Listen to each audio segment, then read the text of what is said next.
Cartoons have been subject to a unique position in entertainment. They're required to charm and maintain children's attention, but since their primary viewing audience skews to a younger demographic, the pressure to be educative has often loomed large. Attempting to blend the seemingly opposite ends of the spectrum often results with the final product either focusing more on being amusing and losing sight of the film's message, or sacrificing fun for a ham-fisted and forced moral lesson. There are rare instances where everything serendipitously comes together, creating an enthralling realization. One of the best illustrations of this is 1992's beloved animated sleeper, Ferngully, The Last Rainforest, a movie about a tree sprite tasked with protecting her jungle home from the literal evils of pollution. It's remembered as not only a fine movie, but one that succeeds in communicating its theme of the preservation of nature, and continues to linger in the public consciousness. It's an incredible story that takes place on screen, rivaled only by its behind-the-scenes happenings. So let's take a brief look at the history behind this memorable film.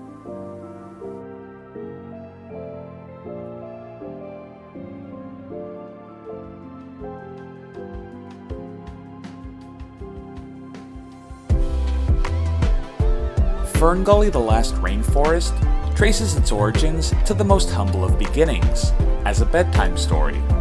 While living in Australia during the late 1970s, author Diana Young would lull her children to sleep by spinning tales about the fantastical land within her mind, known as Ferngully.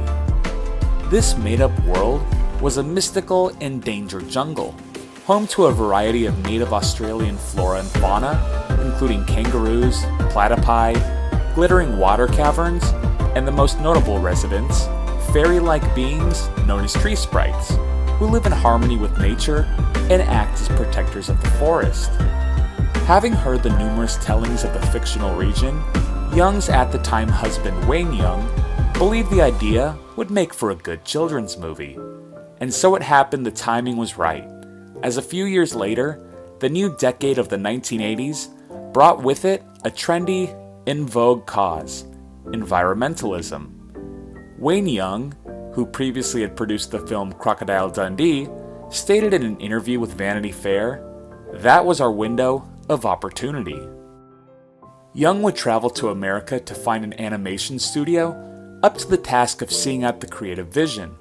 But despite a renewed interest in animated features by moviegoers, there weren't many companies that could operate both as efficiently and artistically as Disney. Enter Bill Kroyer, who was precisely the person the project needed to see it to life. Kroyer was a former Disney employee who had worked as an animator on Disney's The Fox and the Hound, had done storyboard and computer image choreography for the film Tron, and even earned an Oscar nomination for directing the 1988 animated short Technological Threat. Upon leaving Disney, Kroyer and his wife would create their own animation studio, Kroyer Films. The pair employed a number of former Disney employees, and the prior experience proved invaluable in gaining and executing major work opportunities, including the combination 2D, 3D opening credits for the film Honey, I Shrunk the Kids. Concurrently, Young was pitching the idea of Ferngully to Disney, but when they responded with a declination, Kroyer recounts, Disney told them, "Well, there is this one little group in Burbank. They're not doing features, but they do Disney quality." That's when Young walked through our door. What motivated me to do this film? Well, it was people walking in the door with $20 million. They asked us if we wanted to make a feature. We said, "You want us to make a feature? We only have 17 people here." And they said, "You can do it." We all went out to the pub, had a few beers, and said, "Oh yeah, we can do that." That's how we landed Ferngully. With the task at hand looming large, Young's team would give Kroyer Films additional funds to increase the animation team, which included 140 animators in Los Angeles, an additional 50 plus in Toronto, and a studio in Korea to do the coloring work. With the animation team set and the hiring of Jim Cox to pen the script, who had written the first two treatments for Beauty and the Beast and worked as a writer for The Rescuers Down Under and Oliver and Company, the last step was to round out the voice cast. This cast is not devoid of talent in the slightest, with stars of the stage and screen, the lead role being voiced by Samantha Mathis, who since has had a long career, ranging from just about every corner of television and film, acting in the 1993 Super Mario Bros. Movie as Princess Daisy, American Psycho, and The Good Wife. And when your supporting cast includes Robin Williams, Tim Curry, and Christian Slater, you've got some serious firepower behind you. So how did the movie that started as a children's nighttime fable, pitched by the production team of Crocodile Dundee, and animated by Disney Cast-Offs fare? Let's visit Ferngully, the Last Rainforest.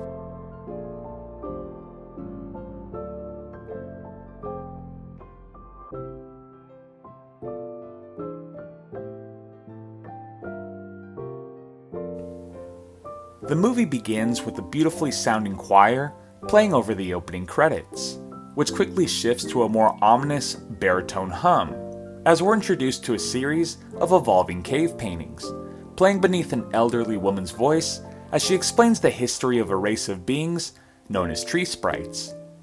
The tale goes that the tree sprites lived in unison with nature, and their closest friends were the humans. That is, until Hexus, the spirit of destruction, rained smoke and pollution throughout the land, nearly destroying the entire forest and expelling the humans, who are now believed to be extinct. There was a favorable resolution, however, as the narrator, who we see to be an elder tree spirit, trapped Hexus in an enchanted tree by using the powers of nature, sealing him away for all eternity. This brief history of the world is executed so well. The animal and human drawings are inviting, if not for Hexus's poison setting the forest ablaze, with hands extending to the sky as they're engulfed in flames. The image echoes those of Renaissance art, people struggling against the servants of hell, reaching for mercy, but unable to successfully get away from their fate. The tree sprite goes on to explain the purpose of passing down this history is for the following generations to take her place protecting their forest home. One of the members of this next wave comes in the form of Krista, a youthful tree sprite who seems less interested in learning about the past and more interested in doing just about anything else. Caught daydreaming, she stammers, trying to come up with an excuse for her inattentiveness, saying that the stories were so long ago and that she has to go, as she leaps from the tree, her entire body enveloped by a blue glow and a light trail, weaving through the lush, green jungle world. Before advancing any further, let's discuss Krista, our movie's lead. For perspective's sake, I'm going to be comparing her against Disney princesses for the simple fact that at the time, Disney was the main competitor in the animated feature space, and that Krista is, in a way, the film's princess equivalent. Having said that, I am in love with Krista's design. She has immense visual appeal to her. From the initial glimpse, it's nearly impossible to not be enraptured by her saucer-sized, glowing green eyes. They're just about neon, standing out from the bright shades of green we see on the background leaves and trees, but her doe-like gaze isn't the only thing to stand out. The other instantly noticeable feature is her wild hair. Beginning with 1937's Snow White to the at the time current day's Princess Jasmine, Disney princesses always had long, flowing locks of hair, and the ones that did manage to have it short or put it up were neatly pressed, looking less like real hair and more like sewn-on hats. Instead, Krista sports short hair, and it's anything but done up. It's wild and unkempt, a few stray hairs breaking in multiple directions, revealing her pointed ears, appearing as a physical manifestation of her carefree and untamed personality. And as we see, Krista clearly wants to be out living life, rather than stuck inside learning ancient history. But it's more in a hubris of youth type of way. What kid wouldn't want to be out gallivanting, playing with their friends and exploring the world, instead of studying? The way she smooth talks the elder tree sprite, named Maggie, rings of the fast-talking Ferris Bueller. And like him, she comes off as likable right from the get-go, subtly displaying both a tomboyish sense of adventure and preoccupation that I could see appealing to children, who while may have enjoyed Disney movies, might not have identified with the pristine, gown-wearing, singing damsels that had been offered up to them previously. And gown-wearing, Krista is not. She's outfitted with a fashion all her own. A red two-piece, her shirt hanging on by only one sleeve, arms and shoulders on full display, baring her midriff, and a loincloth barely extending past her thighs. She's as close to the complete opposite of every princess to come before her, but what I appreciate most about her look is that it's consistent to this world. In the forest, there wouldn't be access to modern clothing styles, but the way her clothes are designed, it ends up looking quite trendy, and equally as important, also makes sense in its functionality, since there isn't a need for specialized clothing based on her people's lifestyle.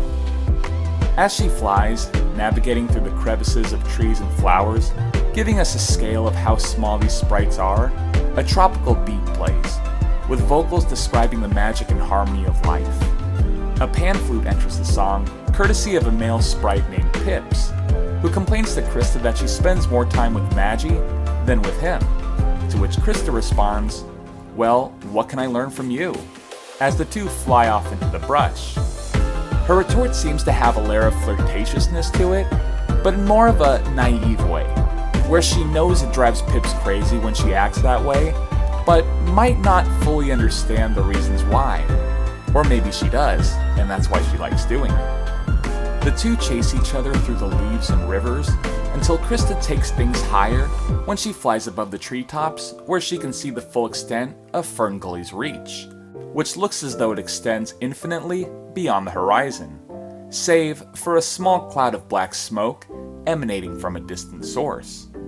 She has nary little time to investigate though, as she's chased by a falcon, which she narrowly escapes.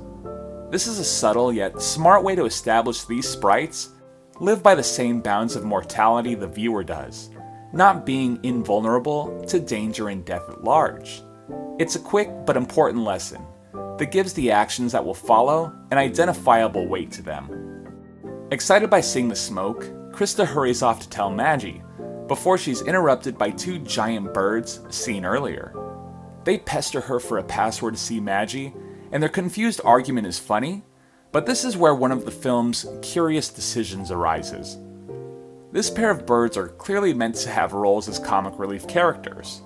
There's also another group of characters known as the Beetle Boys, a group of sprites who ride atop flying beetles, that are mentioned in the advertising for the movie fairly prevalently, but end up being little more than trailer fodder, hardly appearing in the movie itself. Which is too bad, because these ancillary characters have fun potential to them and are set up in a way you'd think they're destined to have larger roles. But I believe their cut screen time is due to another character that enters the movie shortly after.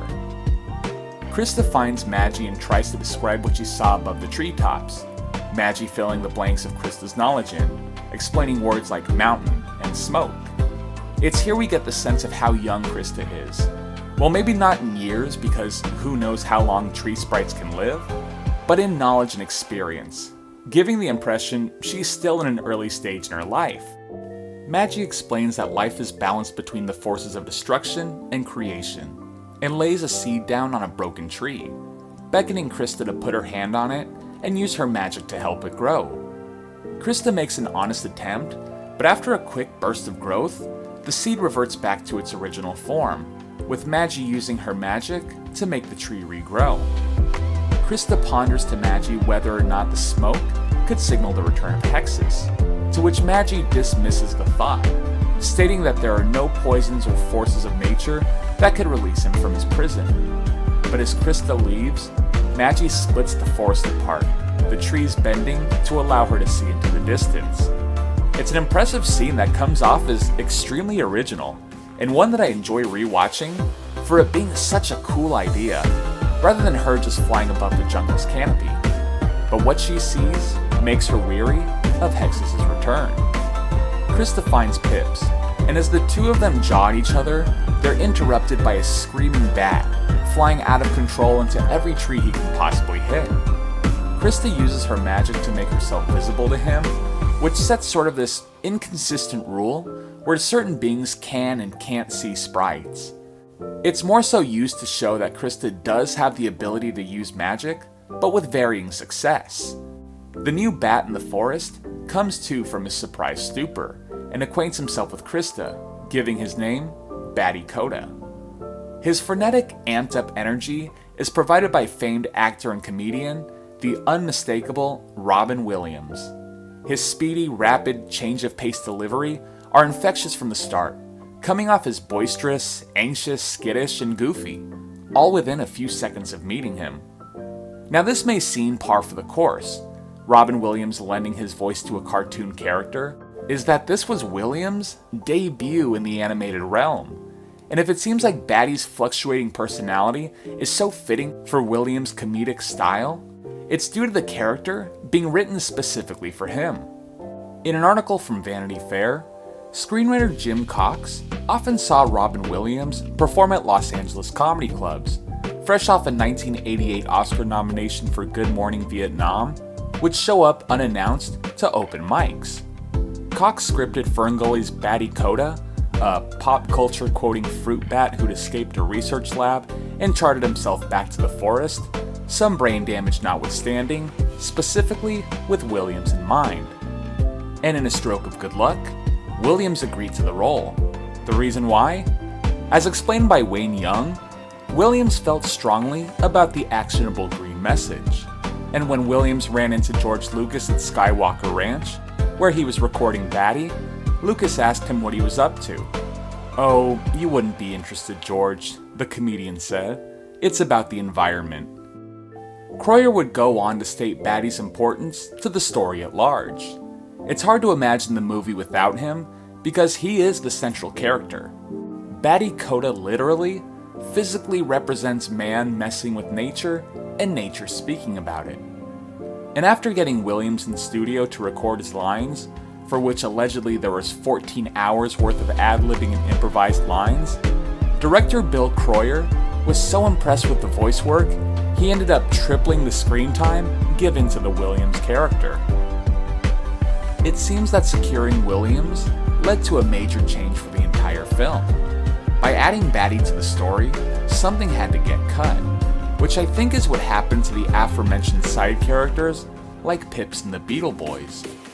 Based on the voice talent they had for those roles, Christian Slater and Cheech and Chong, I find it unlikely they were brought in for minor lines. My guess is Williams was so dynamic, they eventually whittled down those other characters to make room for his.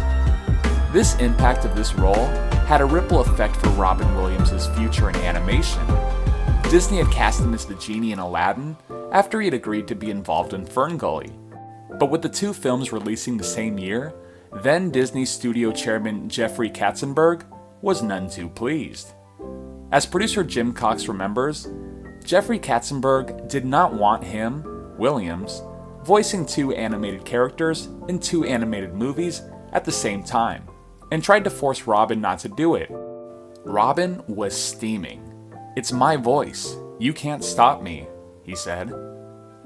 Williams ended up doing both spots, but his time working in the realm of animation would be short-lived due to his displeasure with Disney's marketing of his involvement in Aladdin, which we'll touch upon later, but the immediate consequences were the major hindrances the production would go through at the hands of Disney.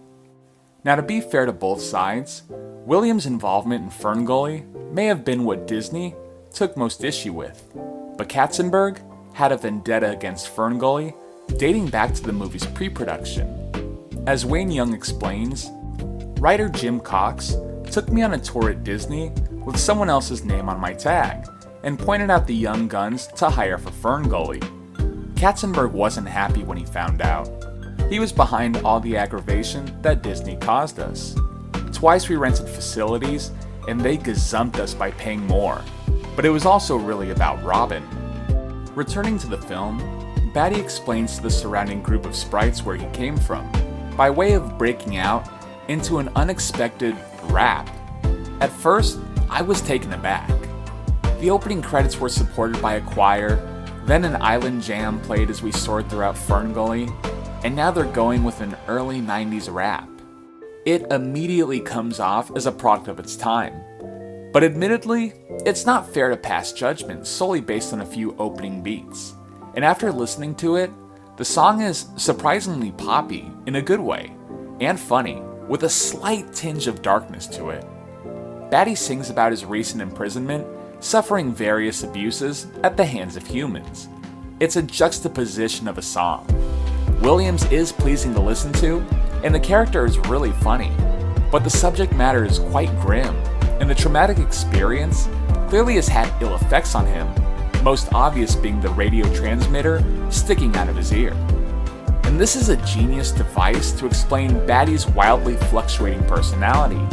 The transmitter frequently goes off, changing his mood to anywhere from frightened to smooth-talking Casanova.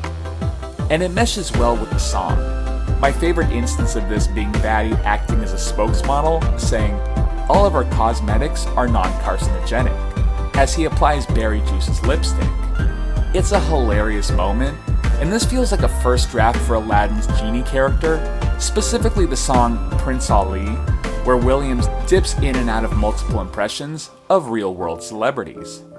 In fact, Batty feels like a foundational first attempt of Aladdin's genie. I would say Genie is the more fully realized character overall, but Batty is still extremely entertaining and fits well within the story. After learning of Batty's alleged encounter with humans, Krista flies in the general direction of where he escaped from, with Batty doing his best to coax her from going. But she persists, flying through a barren field devoid of the bright forest of pastels she came from, with desolation covering the landscape. Out of nowhere, a murder of crows flies past, which is a profound way of showing these birds that aren't native to her land heading towards her home, foreshadowing where this path of destruction is headed next. Krista sees shreds in the bark of nearby trees marked with a painted red X, with the culprits a group of construction workers applying the spray, as a massive wood chipper makes its way through the forest. One of the workers, a young blonde male named Zach, finds a clearing containing the tree Magi trapped Hexus in, and after using his spray can on it and walking away, the painted X begins to bubble, and we hear the name Hexus whispered through the air. Zack spots Krista flying through the trees and gives chase to her, capturing her in his hands. But behind him, the chipper cuts down a tree, and as it's about to fall on Zack, Krista casts a spell to save him, but incorrectly recites it, causing him to shrink down to her size. And if that's not bad enough, he falls into a spider web, unconscious and on a piece of wood, headed straight for the chipper. But at the last moment, Batty flies in and saves the two, returning them back to the forest. Now shrunken, Zack wakes up, believing he's dreaming. And as he attempts to walk away from the situation, he accidentally steps on a leaf, causing him to surf his way through the sky to a wailing guitar that turns into a momentary, melodic orchestrated piece, which I was hoping went on longer. It sounded like it was going to be this heroic composition, but takes an unexpected turn into an R&B jam coming from a raspy-voiced lizard voiced by Tone Loc, known best for his songs Wild Thing and Funky Cold Medina. His voice oozes an effortless swagger as he sings about the decision to make on how he'll be eating the miniature human. His raspy smoothness is electric, and the sequence of the lizard chasing Zack is a fun one. But did it need to be in the movie? That brings me to a larger point about the film's music. The soundtrack is eclectic, boasting a range of styles and vocal performances that are pleasant to listen to on their own. But it lacks an overarching cohesion, and it makes the whole musical flow come off as a bit erratic. I love the songs individually. You get island jams, Disney-esque ballads, a 50s-inspired boogie-woogie, but it makes the music as a whole come off a bit on the disjointed side. Individually, the songs are rocking. There just isn't as strong a sense of interconnectedness as there could have been. And in a scene that could be right out of Peter Pan, Krista confesses to Zack her shrinking mistake while she meanders under the tree branch he's standing on. Moments like this are some of my favorite in the entire movie, where we can see these nuanced differences in each character's existences. Walking upside down is something that catches Zack by surprise, but to Krista, it's merely a step on the path of her nervous pacing. When Zack demands her to return him to his normal size, she admits her inexperience with magic, to which Zack humorously replies, "Great, I've been shrunk by an amateur." In one of my favorite character interactions in the entire film, Zack finally introduces himself to Krista, extending his arm towards her for a handshake. But having no prior background with human greetings, she extends her arm out and opens her palm directly above his, the two of them holding out their arms, never shaking the other's hand. It's these lost in translation moments that build their curious connection and the world around them. Whether it's the unfamiliar vocabulary Zack uses, or the passing of stories regarding Krista's race of fairy people, these small exchanges help to give tangible histories to each side. This is the building of lore I find most enjoyable. Rather than outright stating how alien each other's ways are, we get to read it through these nuanced actions and reactions to each other's customs. Through a foreign greeting, we get to see the pair's effort to connect and meet each other's cultures halfway. Back at the wood chipper, known officially as the Leveler, Hexus's tree is destroyed, releasing the noxious villain as he changes his form to a ball of slime. He crawls through the machinery, feeding off the pollution in an ominous signal of trouble ahead as he laughs before going through the diabolical machine's pipes. We focus once again on Zack and Krista, where she asks if he had anything to do with the deforestation, and as he's about to tell her what his role in the destruction is, she responds with the most hilariously out-of-place facial expression in possibly any movie ever. He turns to answer her, and as he does, she raises her eyebrows, giving him eyes that beg and plead, and bites her bottom lip in a way that could only have been drawn with very specific intent. I laughed out loud when I saw this. Her expression is so pronounced and comes out of nowhere. She's never shown anything remotely close to this in her arsenal of expressions. We've seen her be curious, competitive, adventurous, but never, let's call it, longing. Who knows though? Maybe the director told the animation department to give her a look that would make it impossible for Zack to tell her the truth. And if that's so, they succeeded. Unable to tell her the truth after seeing this look, Zack tells Krista she doesn't have to worry about the Leveler making its way to Ferngully, because it's trapped by the spray can X's on the trees, which prevent it from going any further. Unbeknownst to them though, Hexus is redirecting the machine towards Ferngully to exact his revenge. And with the excess waste fueling his system, Hexus starts regaining his strength, growing from a puddle of contaminant into a billowing smog cloud. With his physical form now returning, so too does his voice, which is provided by legendary actor Tim Curry. Hexus sings a tune about the wonderful aid humans provide him by wrecking the environment, and how the pollution caused by mankind benefits him. When I first saw the smoke cloud that was Hexus, my immediate thought was of how professional the character looks. By that, I mean, it looks like it was designed for a Disney movie, and that's the highest compliment I can give. There's a consensus that would say the villains of Disney movies are the more interesting aspects of the films they provide support in no small part due to their intimidating physical presentations. And in this case, that would be thanks to Kathy Zelensky. Quote, "The filmmakers had gone out of their way to get Zelensky, the supervising animator on The Little Mermaid's Ursula, to render their villain.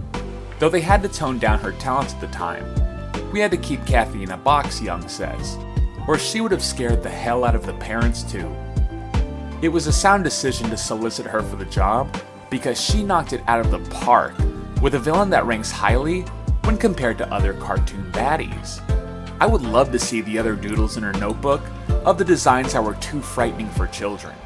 But we do at least get a small glimpse of those possible iterations as the movie continues." As night falls, Krista and Zack continue traversing the woods, with Zack stepping across translucent fungi. This may come off as a more ordinary moment in this fantastical tale, but it actually came from an impactful real-world experience, which was one of the foundations for the direction of the movie, art and concept-wise. The pitch was that the real rainforest is so magical itself, that's the thing you want to portray, to convey that it's worth saving. We didn't draw fantasy plants or animals, we saw these things, says Croyer, who led the team on a 7-week research trip in the Australian rainforest. We went over there with a thin story, but everything came together when we saw the glowing fungi. The Australian producers, they kind of had that as part of the mission statement. They said this is about not just the Australian rainforest, not just rainforests. It's a movie about nature. It's about loving nature and appreciating nature and protecting nature. But they said in this case, because this is where it takes place, it's really, really important for you to go there and to learn about it and to see it. And all the things in the movie, like the fairy circle and all the animals, the leeches, the glowing fungus, who in the world ever saw glowing fungus on trees like that? We never saw anything like that. Or the cave with all the little glowing, that's all real stuff. We didn't make that up. I think it gave an extra kind of dedication for the whole crew to be making a movie with that kind of sincerity. Our mission was not to create a fantasy world, but to represent the actual real world with the magic that it contains. And I don't think any film has ever done that. Every single blade of grass, every flower, every tree, every animal in Ferngully exists in the Australian rainforest. Hearing this gives a greater appreciation for this movie. That this fantasy world that could suppositionally exist in dreams is tangible makes Ferngully even more mythic, knowing that it was based on a real place. The next morning, Krista wakes up to see Zach carving her name into a tree with his pocket knife. After stopping him, she puts his hand on the tree so he might feel its pain. But after seeing he doesn't possess that power, she becomes distraught, acting as a perfect microcosm of the film's larger message. Krista and Zach finally arrive at Ferngully, with the other sprites surrounding them, dumbfounded by the human before their eyes. Pips, jealous of the attention Krista is showering on Zach, reveals he's found a strange new item in the forest, which ends up being Zach's portable music player. Zach hits the play button, startling the sprites with loud music, before eventually breaking out into a dance scene. It's a bouncing tune, capturing the fun and lighthearted goofiness that all these characters embody. It's the perfect song for this moment, and it's easy to buy into everyone grooving to it. Here's where things take an unexpected turn though. In the middle of the dancing, Pips and the Beetle Boys pull Zach aside, ready to engage in a yet unknown competition for Krista's attention. This is where I thought we'd get the part of the story where the two of them would go off to a secluded area and engage in an unspoken fight for her affection, and at the last moment she would find them and try to convince them to stop fighting. Instead, Krista intercepts the group, leading Zach away from their nefarious intentions. It made me wonder where the story would go next, seeing how they managed to avoid doing what I assumed would be the logical next step in their story. I'm thrilled to say it's followed up with my outright favorite part of the movie. Zach and Krista go swimming in a river, and we're surprised by another song, this time performed by Shanna Easton, of the songs 9 to 5 Morning Train and Modern Girl. I can't say enough how incredibly beautiful and moving of a song this is. Easton sings with a soothing elegance, intersected by a controlled power, flexing her singing abilities, granted by a song that allows and demands her to display her vocal prowess.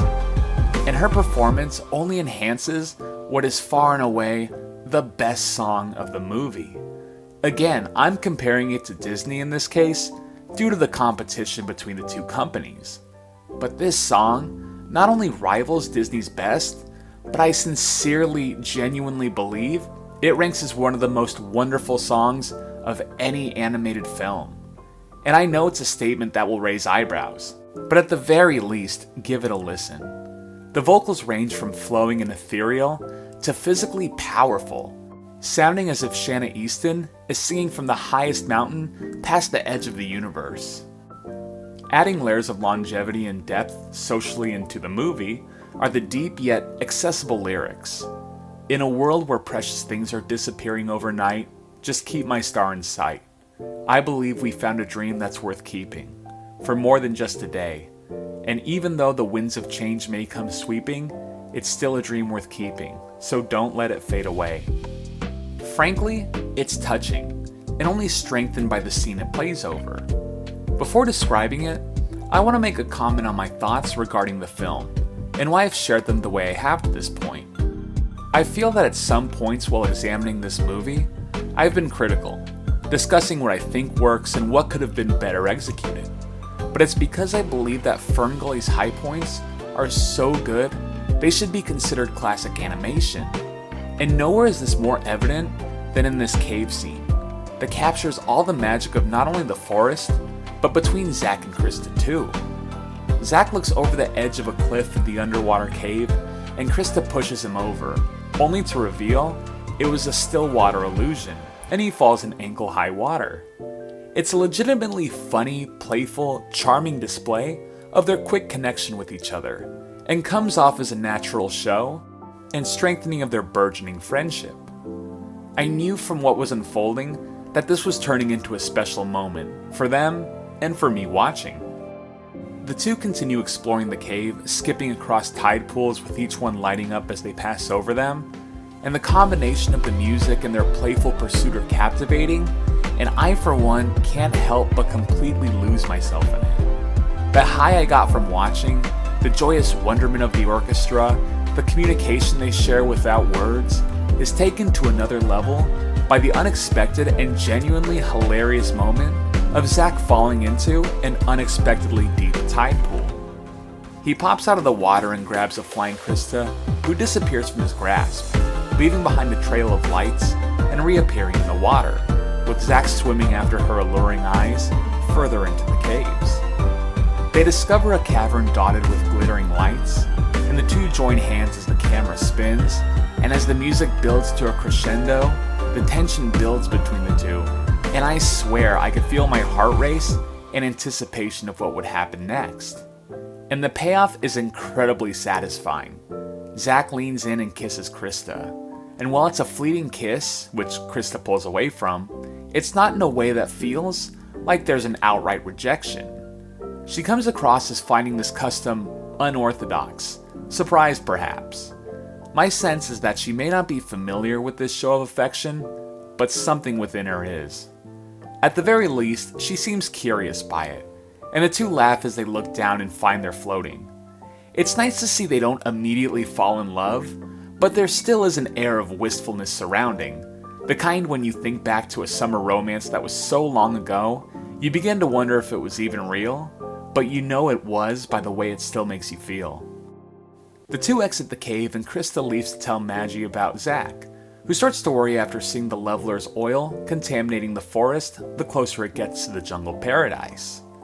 Krista finds Maggie among a group of cut trees, and Maggie makes the startling statement that since a force outside of nature is decimating the trees, she cannot heal them, meaning she can't stop the destruction. Krista tries to explain how the red marks will prevent the leveler from coming to Ferngully, until she sees the X's covering the demolished trees, and realizes Zack lied to her, and that humans are the ones causing the demise of the forest. Zack does admit to his part in the deforestation, and warns the sprites they must leave before the leveler arrives. And as they fly off to protect themselves, Batty consoles Zack, telling him, "The truth doesn't always win friends, but it certainly influences people." Being able to say a line like that, considering what the purpose of this movie is, makes me see why Williams chose to be a part of this film. All the sprites in Ferngully enter a tree and begin to perform a ritual, calling upon the magical forces of nature. As Maggie hands Krista a seed, she tells her, "Look for the hero inside yourself. Look to the good and loving heart in you and all others. For just as every seed holds the power and magic of creation, so too do you, and every other creature in this world," before she disappears into a smattering of light, sacrificing herself. Quick side note, if there's one thing this movie does exceptionally well throughout, it's the lighting. Scene after scene feature masterclasses of beautiful lights and shadings and shadows that make this movie a glowing sight to behold. From the sparkling cave scene to the swirling parade of lights in this tree, it seems a point was made to showcase their expertise with lighting effects. Hexus and the Leveler finally crash on Ferngully, as we see the creatures of the forest hide among the vegetation to avoid the infernal machine's warpath. Zack is picked up by Batty, who tries to fly him away from the Leveler, but Zack gets him to take him back by changing the channel on Batty's antenna until the signal affects his brain, making him become brave and ready for battle. This should have been the approach to his character the entire time. It works immaculately. Williams cycling through various war personas and quotes. It's a glimpse of what could have been. After being dropped by Batty, it's Pip's turn to rescue Zack, who helps him get inside the leveler, and you get the notion that Pips could actually be a fun character, with the charmingly snarky attitude but well-intentioned side finally being revealed. It makes me believe that there could have been a more even balance and interesting impact from the supporting characters, but they're so likable, these little glimpses will suffice. As Hexus begins cutting down the last healthy remaining tree, Zack manages to turn the leveler off, and with no smoke, it means there's no fuel for Hexus, who desperately tries to inhale as much noxious gas as he can, before disappearing into the leveler, until he reappears as a horrific, cloaked gas cloud of a skeleton. While the version of Hexus is a billow of smoke is a devilishly fun bad guy, this skeletal nightmare is my favorite look for the villain. It's frightening, with his insides being an all-consuming fire, and he bites down on Krista laughing and preparing to devour the rest of the forest. That is, until the seed Krista was holding begins to sprout from his head, and in one last-ditch effort, the other fairies unify their magic to help it grow, causing a new tree to surround Hexus and the leveler, trapping him for eternity yet again.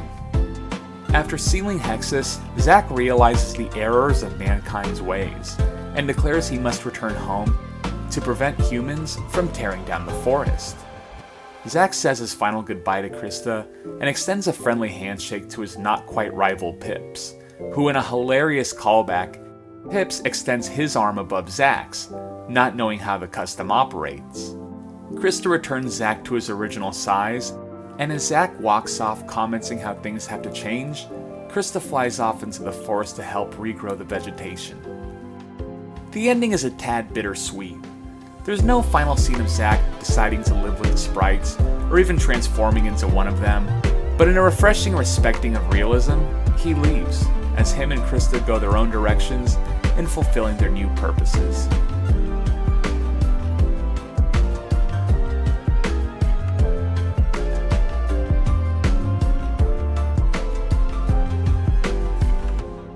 Ferngully: The Last Rainforest seems like a movie that was destined to become an animated classic, but alas, it wasn't meant to be. But not because of the film's quality, rather due to lack of promotion. As director Bill Croyer says, unfortunately, it wasn't a big push because Fox didn't own the movie, and that was the critical problem. Ferngully was actually owned and financed by an Australian company. Fox was merely the distributor. So when the distributor doesn't own the movie, they don't get into the sales and the commercials nearly as much because they're not making nearly as much from it. Ferngully had an okay push when it came out, but it wasn't nearly the push that a studio film would have had. I did some interviews and we did some promotion, but we never had a big studio premiere. My wife and I had to do the premiere for our own crew. Fox wasn't going to do it because they didn't own the movie. So we actually paid for our own premiere and had our own premiere party. Ferngully had that little hill to climb on its own. It had to get out there and sell itself because it didn't get a huge studio push. Just because it wasn't a massive financial success doesn't mean it didn't accomplish its goal of thrusting the idea of caring for the environment into the thoughts of the public. The film played at the United Nations General Assembly on Earth Day 1992, and still acts as a beacon of an entertaining, eco-centric film that people continue to flock to. For Robin Williams, it was his introduction into animated voice work, and while he would go on to do Aladdin next, a dispute with Disney soured him on doing voices for animated features for the next 13 years. In his own words, Disney and I had a deal. The one thing I said was, I will do the voice. I'm doing it basically because I want to be part of this animation tradition. I just want something for my children. One deal is, I don't want to sell anything, as in Burger King, as in toys, as in stuff. Not only did they use my voice, they took a character I did and overdubbed it to sell stuff. That was the one thing I said. I don't do that. That was the one thing where they crossed the line. For Kroyer Films, this would be their one and only movie, as only a few years later, they would close their doors and file for bankruptcy. There was a sequel, Ferngully 2: The Magical Rescue, but it's still the original that captured the heart of the world. Ferngully: The Last Rainforest is a movie that wears its heart on its sleeve and truly brings people together. Whether it was the team behind it pushing their message of the conservation of the natural world, or the viewers who took that to heart, that the movie still exists and is as relevant as ever, gives a glimmer of hope that maybe one day, people will really make an effort to band together and preserve our world the way it deserves to be. And that is a dream worth keeping.